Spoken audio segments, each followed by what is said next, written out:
जनन तंत्र के बारे में अंत से लेकर डटे रहिएगा मित्रों। ये जो टॉपिक है बहुत ही अच्छा टॉपिक है और इससे क्वेश्चन बनने की पूर्ण संभावना है। तो हम जानेंगे जनन तंत्र के बारे में। रीट मुख्य परीक्षा के लिए महत्वपूर्ण टॉपिक है ये जनन तंत्र। सजीवों द्वारा अपनी पीढ़ी की निरंतरता के लिए अपने जैसे जीवों का जैसा नया जीव उत्पन्न करना जनन कहलाता है। आनुवंशिक लक्षण। आनुवंशिक पदार्थ क्या है? आनुवंशिक पदार्थ क्या है? गुणसूत्र। आनुवंशिक पदार्थ क्या है? गुणसूत्र। गुणसूत्र के रूप में एक पीढ़ी से दूसरी पीढ़ी में डीएनए द्वारा स्थानांतरित होते हैं। डीएनए क्या है? संरचना है। ये आनुवंशिक पदार्थ की संरचना है। इसके द्वारा लक्षण जो है एक पीढ़ी से अगली पीढ़ी में डीएनए द्वारा स्थानांतरित होते हैं। डीएनए डीएनए को B2D डीऑक्सी राइबोज न्यूक्लिक अम्ल कहते हैं। इस डीएनए को क्या कहते हैं? B2D डीऑक्सी राइबोज न्यूक्लिक अम्ल कहते हैं। बी का अर्थ बीटा है, डी का अर्थ डी एल है, एब्सोल्यूट कॉम्प्लीकेशन कहते हैं।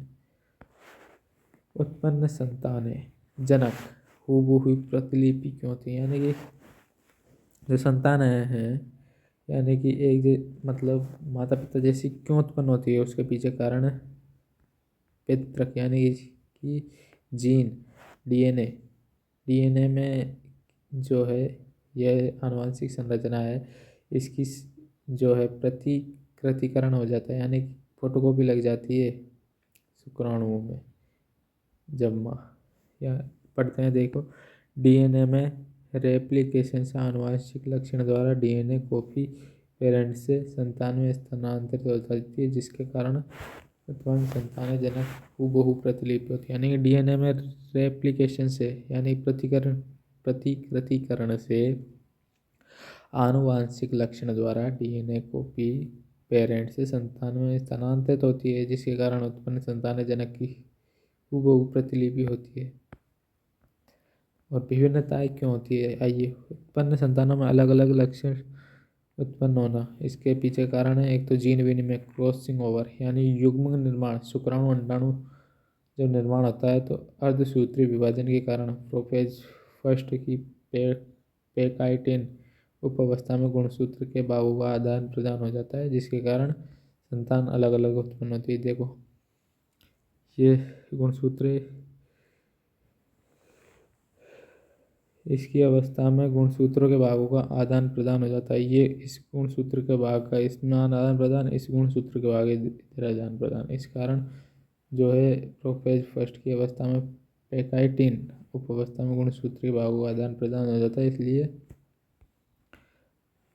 वे संतानें अलग उत्पन्न होती है। एक बार फिर देखते हैं क्रॉसिंग ओवर जीन विनिमय युग्मक निर्माण यानी शुक्राणु अंडाणु अर्धसूत्री कोशिका विभाजन के कारण प्रोफेज फर्स्ट की पेकाइटिन उपावस्था में गुणसूत्र के भागों का आदान प्रदान होता है। इस कारण जो है उत्पन्न संतान अलग अलग लक्षण उत्पन्न करती है। उत्परिवर्तन यानी कि म्यूटेशन गुणसूत्र पर जीन स्थान व्युत्क्रमण। उत्परिवर्तन यानी कि ये जो जीन है यानी ये जो गुणसूत्र है, गुणसूत्र पर जो ये जीन है डॉट डॉट डॉट, इनका स्थानांतरण हो जाता है। ये वाला ऊपर वाला जीन नीचे चल जाता है, नीचे वाला जीन ऊपर चल जाता है, ऊपर वाला जीन नीचे आ जाता है, नीचे वाला जीन ऊपर आ जाता है। इसे उत्परिवर्तन कहते हैं। इसकी खोज सर्वप्रथम ह्यूगो ड्यूबेज ने की। जनन लैंगिक जनन और अलैंगिक जनन दो प्रकार के जनन होते हैं। इसमें दो जनक आवश्यक होते हैं। नर मादा इनमें केवल एक जनक आवश्यक होता है। इसमें अर्धकोशिका विभाजन होता है। लैंगिक जनन में अलैंगिक जनन में हमेशा समय समसूत्री कोशिका विभाजन होता है।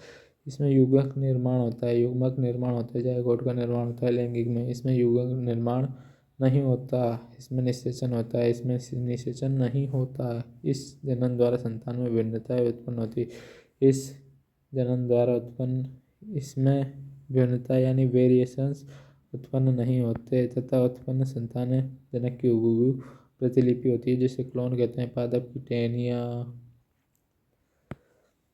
अलैंगिक जनन के प्रकार। द्विखंडन, एकल जीव टूटकर दो नए जीवों को निर्माण करता है। अलैंगिक जनन के प्रकार देख रहे हैं हम। द्विखंडन, एकल जीव टूटकर दो नए पदार्थों का निर्माण करता है। जैसे कि सबसे पहले हम जानेंगे द्विखंडन के बारे में। एकल जीव टूटकर दो नए पदार्थों को नए जीवों को निर्माण करता है, जैसे अमीबा, पैरामीशियम, यूग्लिना, लेशमानिया, है ना। एक कोशिकीय जीव में दो केंद्रक उपस्थित होते हैं, किसमें? पैरामीशियम में। बहुखंडन देखिए यहाँ पर प्लाज्मोडियम है ना। प्लाज्मोडियम जो कि प्रोटोजोआ होता है, इसके कारण मलेरिया रोग होता है, आरबीसी को प्रभावित करता है। तो मित्रों, अलैंगिक जनन के प्रकार जान रहे थे, जिनमें हम पढ़ रहे थे द्विखंडन। इसमें द्विखंडन अमीबा, पैरामीशियम, यूग्लिना, लेशमानिया में होता है। लेशमानिया के कारण कालाजार रोग होता है। यूग्लिना जो कि पादप और जंतु के बीच की दोनों के लक्षण पाए जाते हैं। यूग्लिना में दोनों के बीच की कहिए बाइनरी फिशन। उत्परिवर्तन के बारे में हमने जान लिया था। ये जीनों का जो है विनिमय हो जाता है, ऊपर से नीचे चल जाता है, नीचे से ऊपर चल जाते हैं, जिसे उत्परिवर्तन कहते हैं। यानी कि जो स्थान परिवर्तन कर लेते हैं, ये जो डीएनए है, गुणसूत्र है, इस पर जो है जीन अपना स्थानांतरण कर लेते हैं स्थान का, इसे उत्परिवर्तन कहते हैं। ह्यूगो ड्यूबीज ने इसके बारे में बताया। मेंडलवाद की पुनर्खोज की। ह्यूगो ड्यूबीज ने हॉलैंड के निवासी थे। बहुखंडन, यह है प्लाज्मोडियम। अब जब एक जीव का बहुत सारे खंडों में विभाजन हो जाना बहुखंडन कहलाता है। जैसे प्लाज्मोडियम मलेरिया रोग का वाहक है। रोनाल्ड रोस ने इसकी खोज की। जैसे कि देखो, एक जीव में अनेक सारे जो है जीवों का निर्माण होगा और ये फैलते जा रहे हैं, इसे बहुखंडन कहते हैं। यानी कि एक जीव का बहुत जीवों में परिवर्तित होना बहुखंडन कहलाता है। खंडन उदाहरण देखते हैं। स्पाइगोरा खंडन का उदाहरण क्या है? ये स्पाइरोगायरा खंडन का उदाहरण क्या है? स्पाइरोगायरा देखो, ये कितनी बड़ी स्पाइरोगायरा है, इसमें खंड होगा ये, है ना। तो अलग अलग स्पाइरोगायरा का निर्माण हो गया है। खंडन का सबसे अच्छा उदाहरण है स्पाइरोगायरा। मुकुलन, जैसे कि मुकुलन में के लिए दो सबसे बेस्ट उदाहरण है हाइड्रा यीस्ट मुकुलन के दो उदाहरण है। हाइड्रा यीस्ट मुकुलन के दो अच्छे उदाहरण है ना। सबसे पहले हम हाइड्रा के बारे में जानते हैं। हाइड्रा की जैसे कि हमने ये संरचना ली, इसको उगाया, है ना। तो इसके बगल में एक और संरचना धीरे धीरे बड़ी हो गई, और बड़ी होने के बाद यहाँ से अलग हो गई। तो ये क्या कहलाता है? मुकुल। ये प्रक्रिया मुकुलन कहलाती है। जैसे यीस्ट एक प्रकार यहाँ पर अकेला उग रहता है, इसमें अनेक सारी संरचनाएं निर्मित हो गई, अनेक सारे यीस्ट हो गए, इनमें कट लग जाता है, अलग अलग यीस्ट निर्माण कर लेते हैं, इसे मुकुलन कहते हैं। पुनरुद्भवन प्लेनेरिया, यानी कि फिर से जो है निर्मित हो जाता है। प्लेनेरिया एक जीव है। जैसे कि देखो, प्लेनेरिया को अगर हम बीच में से दो भागों में काट देते हैं, एक भाग अलग निर्माण हो जाता है। ये वाला भाग हमने काटा तो ऊपर वाला भाग आ जाता है, बीच वाला भाग हमने काटा तो ऊपर वाला और नीचे वाला आ जाता है, और ऊपर वाला भाग हमने काटा तो नीचे वाला भाग आ जाता है। ये है प्लेनेरिया का उदाहरण। किसमें? पुनरुद्भवन। इसी प्रकार का उदाहरण तारा मछली में पाया जाता है। देखो, तारा मछली है, ये इसको हमने काटा, नई संरचना आ जाती है। देखो, ये इस प्रकार पुनरुद्भवन का उदाहरण देखो, प्लेनेरिया और तारा मछली, याद रखना दोनों को। बीजाणु समागम, यानी बीजाणु समागम, इसका एग्जाम्पल है राइजोपस बीजाणु समागम का उदाहरण है ना। राइजोपस क्या है? कवक। स्पोरेंजिया भी बीजाणु समागम का उदाहरण है। जैसे कि ये देखो, ये स्पोरेंजिया है, इसमें बहुत सारे ऊपर वाले भाग से बहुत सारे बीज जो है निकल जाते हैं और अपने जैसी संरचना निर्मित हो जाती है, इसे बीजाणु समागम कहते हैं। इसी प्रकार राइजोपस जो कि फंगस है, इसमें भी इसी प्रकार की प्रक्रिया होती है। बीजाणु समागम के उदाहरण है स्पोरेंजिया और राइजोपस। स्पोरेंजिया राइजोपस किसके उदाहरण है? अलैंगिक जनन में बीजाणु समागम के। पादपों में बिना बीज का उपयोग किए केवल जड़ तना पानी का उपयोग करके नए पदार्थों को परिवर्तन किया जाता है, इसे कायिक परिवर्तन कहते हैं। कायिक परिवर्तन कृत्रिम विधि, कर्तन विधि, दाब विधि, कुट्टी विधि। कर्तन यानी काट कर डाढ़ को लगा देना, दाब विधि यानी दाढ़ को पौधे की जो टहनी है उसे काट कर नीचे दबा देते हैं, गुट्टी विधि। इसमें पेड़ की टहनी को काट कर उस पर पत्थर लपेट दिया जाता है और उस पर निरंतर पानी की बूंदें जो है डाली जाती है, जिससे उसमें जड़ें आ जाती है। ये 3 विधि है कायिक प्रजनन की, प्रवर्धन की। कायिक प्रवर्धन के लाभ, ऐसे पादप जिनमें बीज उत्पन्न की क्षमता समाप्त हो चुकी है उनमें के लिए अच्छा है ये, जैसे अंगूर केला है। इस विधि द्वारा आनुवंशिक लक्षण सदैव स्थिर रहते हैं। इस विधि में पादप की जो उत्पादकता इस विधि में पादप की उत्पादकता बीज से उत्पन्न पादप की अपेक्षा तीव्र गति से होती है। पत्ती द्वारा कायिक प्रवर्धन। पत्ती द्वारा कायिक प्रवर्धन, देखो पत्ती द्वारा यहाँ पर नए पौधों का निर्माण होता है। ये तो एक पत्ती द्वारा कायिक प्रवर्धन का उदाहरण है। बायोफ्रेलम ध्यान रखना उदाहरण। पत्ती द्वारा कायिक प्रवर्धन बायोफ्रेलम। तने के द्वारा कायिक प्रवर्धन, जैसे गन्ना या बांस में देखो यहाँ पर गन्ने या बांस को टुकड़ों में काट दिया जाता है। नए नए पादपों में जड़ें आ जाती है, इसे ही हम क्या कहते हैं? तने द्वारा कायिक प्रवर्धन। जैसे आलू है, आलू के द्वारा आलू की छोटी छोटी कलिकाओं के द्वारा जो है नए आलू पौधे निर्माण हो जाता है। जड़ द्वारा कायिक प्रवर्धन, अगेव जो होती है, अगेव जो अपनी जड़ द्वारा बहुत सारे पौधों बगल में निर्माण कर लेती है, ये अगेव का उदाहरण है। उत्तक संवर्धन, कम समय में रोग रहित पादप उत्पन्न करने की विधि। उत्तक पर संवर्धन क्या है? कम समय में रोग रहित पादप उत्पन्न करने की विधि उत्तक संवर्धन कहलाती है। कर्तोतक देखो यहाँ ये प्लांट है, इसमें से ऊपरी भाग कर्तोतक कहलाता है। इसको काट लिया और एक पात्र में डाल लिया, है ना। इसमें जो है डालने के बाद संवर्धन माध्यम, फिर इसमें डालने के बाद कुछ दिनों बाद इसमें डाला जाता है, जिसे केलस कहते हैं। फिर इसमें ऑक्सिन हार्मोन डाला जाता है और साइटोकाइनिन हार्मोन डाला जाता है। ऑक्सिन हार्मोन से जड़ का निर्माण होता है और साइटोकाइनिन से ऊपरी भाग का निर्माण होता है। ध्यान रखना कर्तोतक को क्या कहते हैं? केलस। आइए संरचना के पूर्ण सख्तता के परम है। पादप के प्रत्येक विभाज्य भाग की कोशिका अन्य कोशिका में संपूर्ण पादप निर्माण की क्षमता पाई जाती है, जिसे पूर्ण सख्तता कहते हैं। पादप के प्रत्येक भाग में विभज्यतक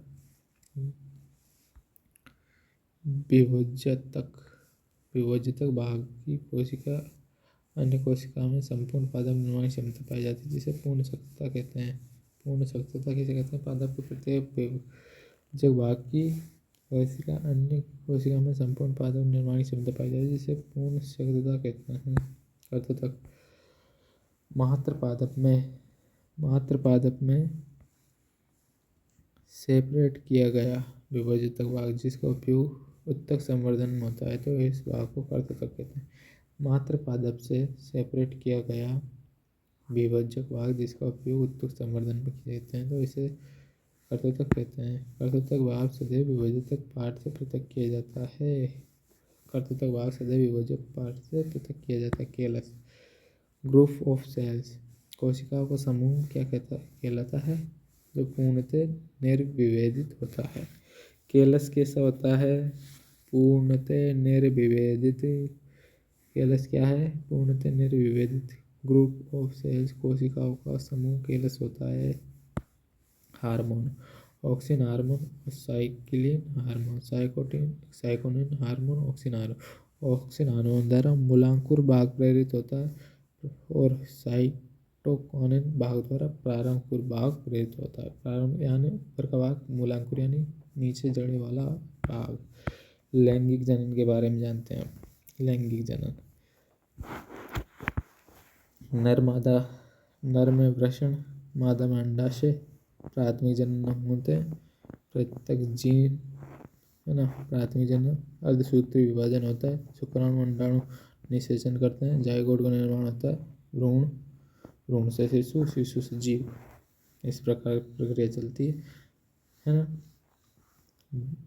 नर से शुक्राणु, मादा से अंडाणु निषेचन होता है, जायगोट निर्माण, भ्रूण, शिशु, जीव का निर्माण।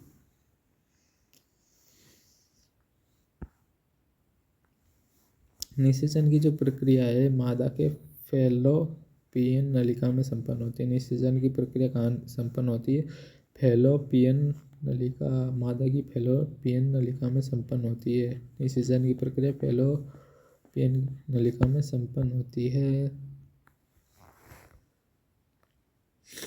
पादप में लैंगिक जनन, पादपों में लैंगिक जनन देखो यहाँ पर पादप की संरचना है। नीचे वाला जो ये भाग है ये पुष्पासन है, और ये जो पत्ते नुमा भाग है ये बाह्य दलपुंज है।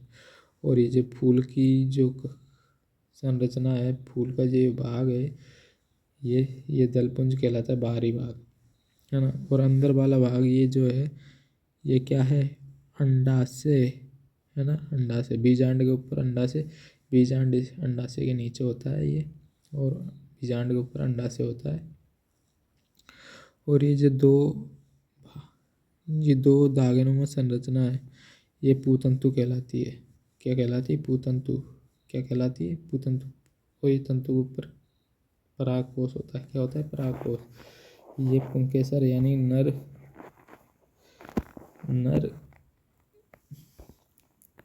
जनन अंग है। क्या है? नर जनन अंग है पुंकेसर। जबकि जो बीच वाला भाग है ये दिख रहा है आपको, बीच वाला भाग ये, इसमें ऊपर होता है वर्तिकाग्र, और इसके नीचे होता है वर्तिका है ना। इसके नीचे होती है अंडाशय, और फिर इसके नीचे होता है ये बीजांड। पुष्प में ये लैंगिक अंग है, जिसमें स्त्री केसर और पुंकेसर दोनों ही उपस्थित है। स्त्री केसर में देखो क्या क्या है? वर्तिकाग्र, वर्तिका, अंडाशय, बीजांड। इसी के साथ आगे बढ़ते हैं। पूर्ण पुष्प किसे कहते हैं? देखो, मुख्य चक्र, पुंकेसर और स्त्री केसर, मादा जनन भाग और नर जनन भाग दोनों उपस्थित होते हैं, उसे मुख्य चक्र कहते हैं। सहायक चक्र, सहायक दलपुंज, इसे सुरक्षा चक्र कहते हैं। और दलपुंज जो मकरंद स्त्रावित करने में कीटों को आकर्षित करता है, मकरंद स्त्रावित करके कीट को आकर्षित करता है। सहायक चक्र बाह्य दलपुंज सुरक्षा हेतु होता है, और दलपुंज क्या करता है? मकरंद स्त्रावित करता है, कीट आकर्षित करता है। पूर्ण पुष्प क्या है? पूर्ण पुष्प में मुख्य चक्र और सहायक चक्र। सहायक चक्र में बाह्य दलपुंज और दलपुंज, मुख्य चक्र में पुंकेसर और स्त्री केसर, मादा जनन और पुंकेसर में नर जनन भाग।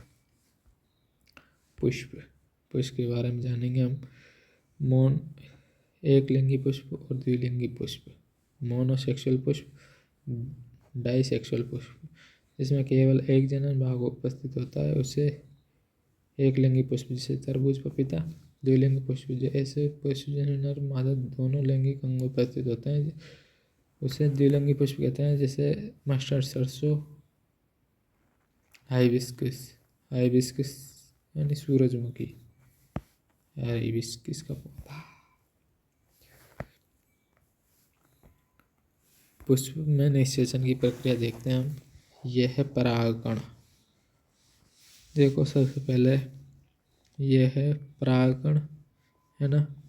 ये जैसे देखा हमने, ये पूतंतु थे और ऊपर है परागकण। परागकण उड़कर यहाँ पर जाते हैं, जिसे परागण कहते हैं।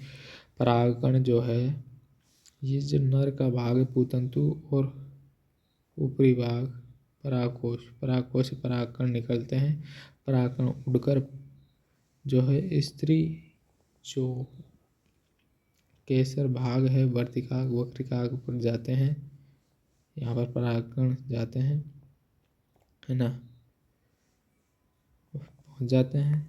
पहुँचने की प्रक्रिया देखो, वायु द्वारा अगर परागकण स्त्री के वर्तिकाग्र अगर पहुँचता है तो एनिमोफिली जो कि बाजरा और मक्का द्वारा होता है, वायु द्वारा एनिमोफिली बाजरा मक्का में होता है, जबकि कीट द्वारा एंटोमोफिली साल्विया द्वारा होता है, जल द्वारा हाइड्रोफिली वेलिसनेरिया द्वारा होता है, जल द्वारा हाइड्रोफिली वेलिसनेरिया द्वारा, पक्षी द्वारा ऑर्निथोफिली में होता है। चमगादड़ में अगर चमगादड़ द्वारा परागण की प्रक्रिया होती है तो कायरेप्टोफिली कहलाती है। चमगादड़ द्वारा होती है तो कायरेप्टोफिली, पक्षी द्वारा ऑर्निथोफिली, जल द्वारा हाइड्रोफिली, कीट द्वारा एंटीमोफिली को साल्विया और जल द्वारा हाइड्रोफिली को वेलिसनेरिया कहते हैं। वायु द्वारा को एनिमोफिली, बाजरा द्वारा होता है परागकण। निषेचन की प्रक्रिया देखी थी हमने। अब देखते हैं हम परागकण जब यहाँ पर पहुँच जाता है उसके बाद क्या होता है, परागकण के बाद की प्रक्रिया। परागकण जब वर्तिकाग्र पहुँच जाता है तो आगे बढ़ता है परागनली में जाता है ना। पराग स्त्री केसर पारस्परिक क्रिया द्वारा फर्टिलाइन तथा एंटी फर्टिलाइन हार्मोन स्रावित करती है। पराग जो नली है ये वाली, यहाँ पर पराग स्त्री केसर पारस्परिक क्रिया करके फर्टिलाइजिंग तथा एंटी फर्टिलाइजिंग हार्मोन स्थापित करती है, पता करती है कि ये हमारी पार्टी का ही बंदा है या किसी और पार्टी का, यानी कि हमारा ही जो है बीज है, हमारी प्रजाति का बीज है या किसी अन्य प्रजाति का। फिर इसके बाद परागकली के बाद नर जो परागकण है बीजांड में पहुंच जाते हैं, मादा बीजांड में पहुंच जाते हैं, अंडाशय में पहुंच जाते हैं। आगे बढ़ते हैं। फिर होता है निषेचन। परागकली में 2 नर युग्मक होते हैं, जैसे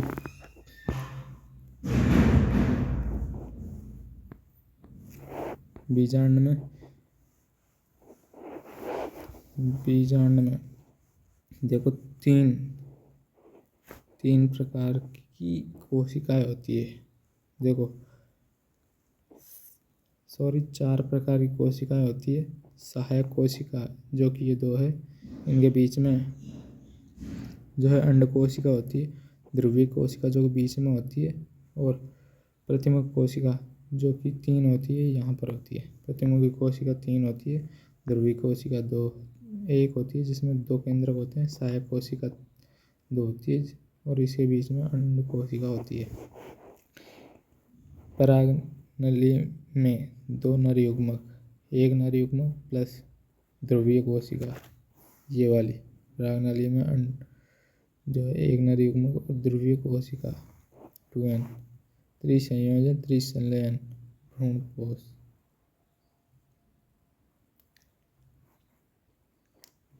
यह प्रक्रिया क्या कहलाती है, त्रिसंयोजन त्रिसंलयन।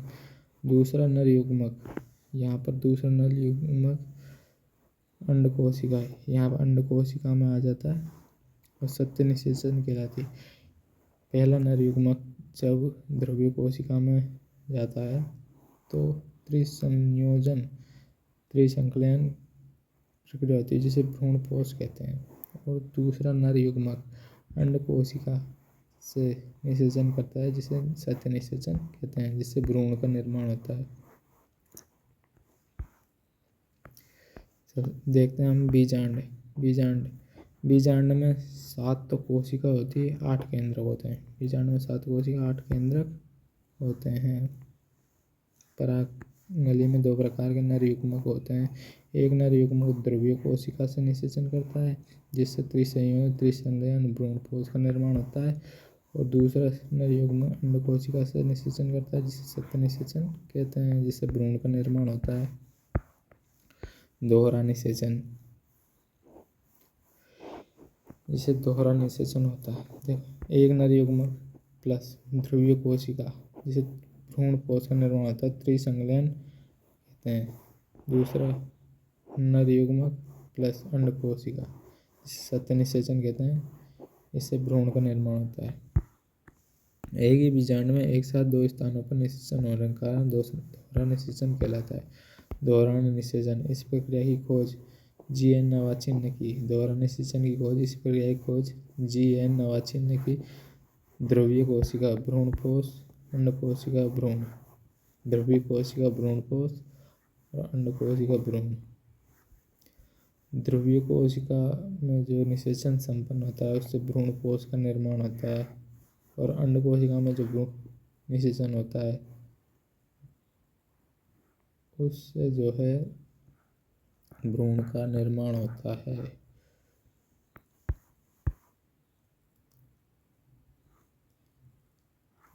अंड कोशिका में जो निषेचन होता है उससे भ्रूण का निर्माण होता है, सत्य निषेचन होता है। और ध्रुवीय कोशिका में जो निषेचन होता है उससे भ्रूण पोष का निर्माण होता है और त्रिसंलयनी निषेचन कहलाता है। निषेचन के बाद देखो क्या होता है। परिपक्व अंडाशय फल में रूपांतरित होता है। बीजांड की संरचना बीज में रूपांतरित होती है। अंडाशय भित्ति जो है फल भित्ति में रूपांतरित होती है ना। अंडाशय भित्ति फल भित्ति में, बीजांड की प्रक्रिया बीज में, परिपक्व अंडाशय फल में रूपांतरित होता है।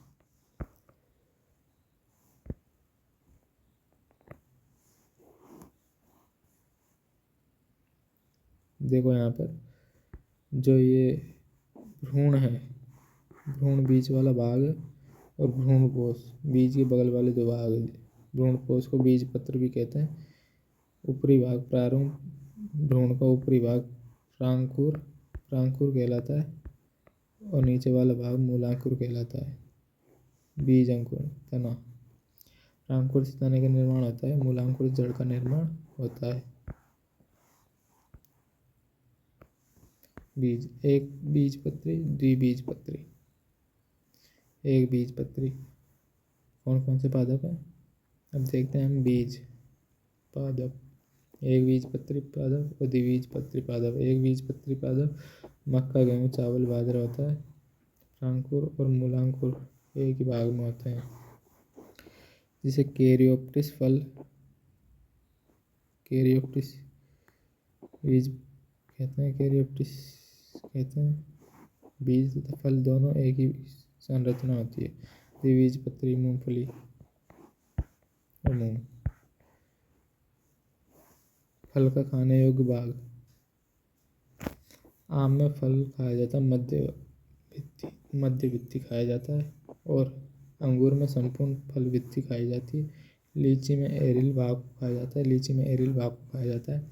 नारियल में भ्रूणपोष को खाया जाता है, नारियल में भ्रूणपोष को खाया जाता है। अब जानते हैं मित्रों मानव जनन तंत्र के बारे में। नर जनन तंत्र है ना। नर जनन तंत्र में द्वितीय लैंगिक लक्षण, त्वचा तेली हो जाती है, शरीर पर बाल उगना प्रारंभ, दाढ़ी मूंछ, शुक्राणु निर्माण, वीर्य निर्माण प्रक्रिया, विपरीत लिंग आकर्षण, शारीरिक मानसिक मनोभाव का विकास, आवाज में भारीपन। यह है मानव जनन तंत्र का चित्र।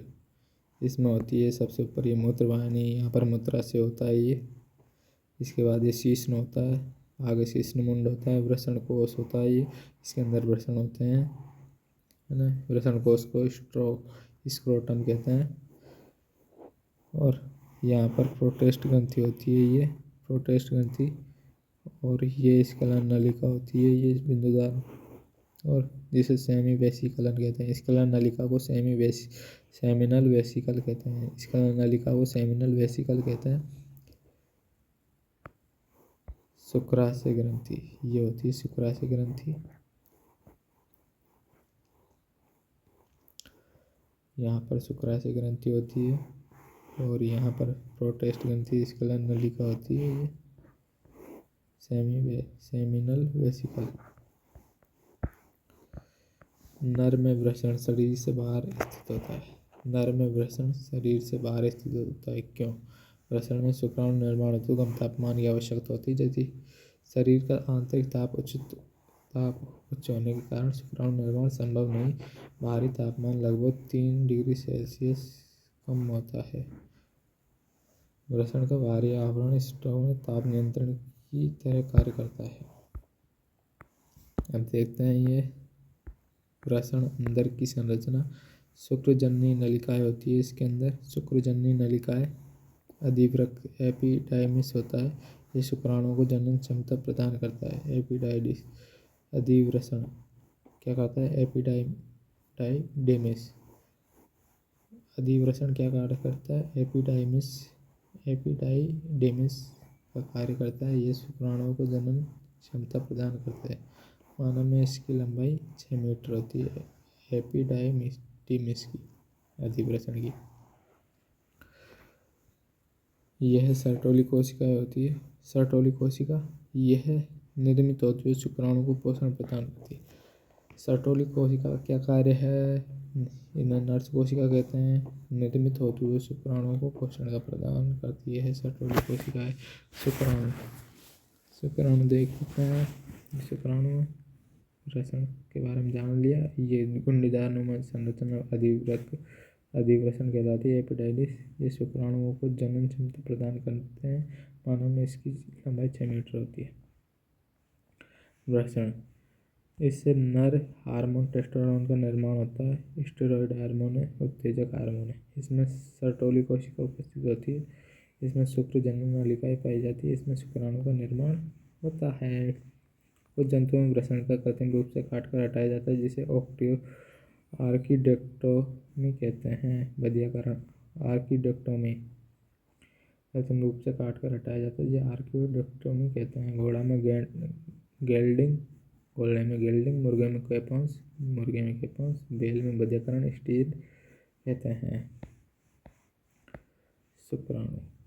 शुक्राणु देख सकते हैं आप। ऊपरी भाग जो है शुक्राणु का एक्रोसोम कहलाता है। मध्य वाला भाग ऊपरी भाग गोल्जिकाएं द्वारा निर्मित होता है। इस पर लाइकिस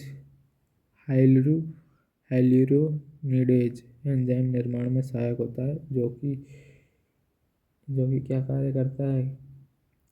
अंडाणुओं के ऊपरी भाग को काटकर जायगोट निर्माण में मदद करता है। एक्रोसोम और मध्य के भाग में ग्रीवा भाग पाया जाता है। शीर्ष भाग में गुणसूत्र उपस्थित होते हैं।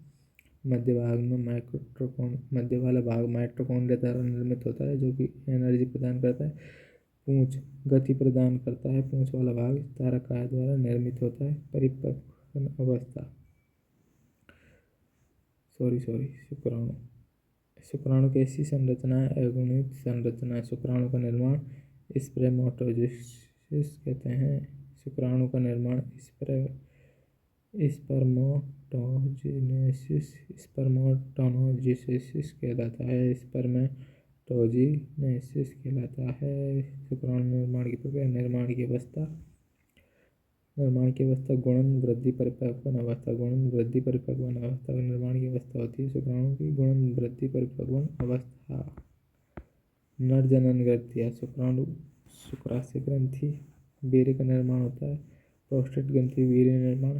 काइपर ग्रंथि या बल्बोयूरिथ्रल ग्रंथि। काइपर ग्रंथि या बल्बोयूरिथ्रल ग्रंथि।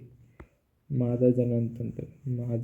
मानव में द्वितीयक लैंगिक लक्षण देखो। शरीर में बाल उगने प्रारंभ, त्वचा तैलीय, विपरीत लिंग लक्षण, शारीरिक मानसिक भावनात्मक विकास, शरीर में स्तनों का विकास, स्तन ग्रंथियों का विकास। मादाओं में प्रतिमाह एक अंडा परिपक्व होने प्रारंभ होता है, जिसे आवर्त चक्र रजचक्र कहते हैं। रजोदर्शन मादा के जीवन काल में जब प्रथम बार अंडाणु परिपक्व होते हैं तो इसे रजोदर्शन कहते हैं। रजोनिवृत्ति मादा के जीवन काल में अंतिम बार अंडाणु निर्मित होते हैं, जिसे रजोनिवृत्ति कहते हैं। MC माहवारी प्रतिमाह 28 दिन में अंडाणु परिपक्वन की प्रक्रिया होती है। मादा जनन तंत्र देख सकते हैं आप।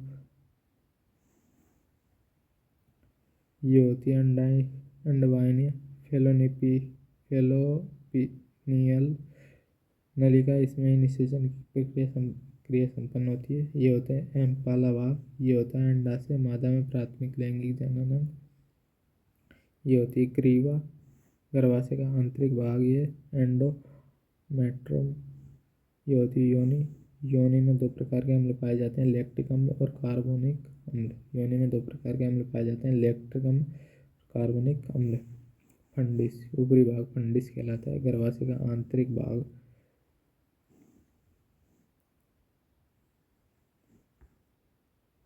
कौन कौन से भाग होते हैं एक बार फिर देखेंगे हम। मादा जनन तंत्र में फंडिस भाग जो कि गर्भाशय का आंतरिक भाग होता है, फंडिस भाग। अंडवाहिनियाँ, फैलोनिपियन नलिका, इसमें निषेचन संपन्न होता है। एम्पुला भाग, अंडाशय, मादा में प्राथमिक लैंगिक अंग, ग्रीवा। योनि, योनि में दो प्रकार के अम्ल पाए जाते हैं, लैक्टिक अम्ल, कार्बनिक अम्ल। गर्भाशय का आंतरिक भाग।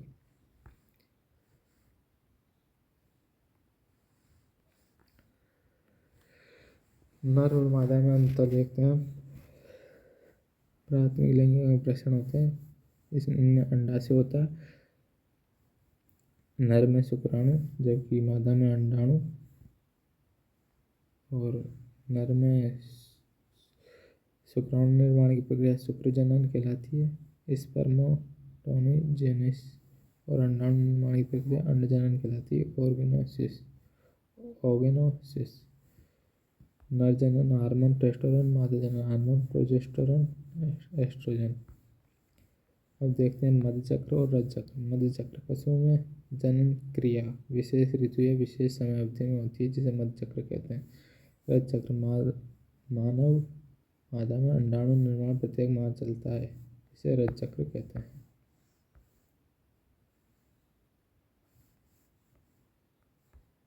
मादा में अंडाशय को काटकर हटाना ओफोरेक्टोमी कहते हैं। मादा में अंडाशय को काटकर हटाना ओफोरेक्टोमी कहलाता है। क्या कहलाता है? ओफोरेक्टोमी कहलाता है। मादा में बच्चादानी गर्भाशय एक होता है।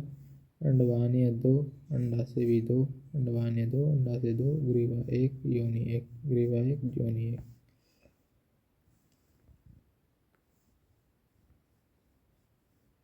पितृक भाग, ये होता है अंडाणु, जिसका आंतरिक भाग जोना पेल्यूसिडा से निर्मित होता है।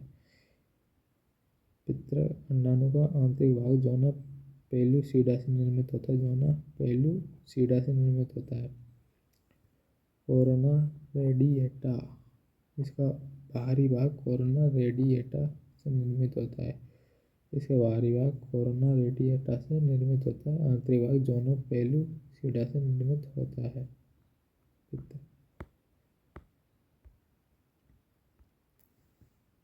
अब देखते हैं निषेचन प्रक्रिया। नर युग्मक शुक्राणु अगुणित संरचना तथा मादा युग्मक अंडाणु अगुणित संरचना का संयोजन निषेचन कहलाता है, जिससे जायगोट का निर्माण होता है। निषेचन के बाद युग्मज बनता है। युग्मज जायगोट समसूत्री कोशिका विभाजन होता है। अंग निर्माण प्रक्रिया जो है विदलन कहलाती है।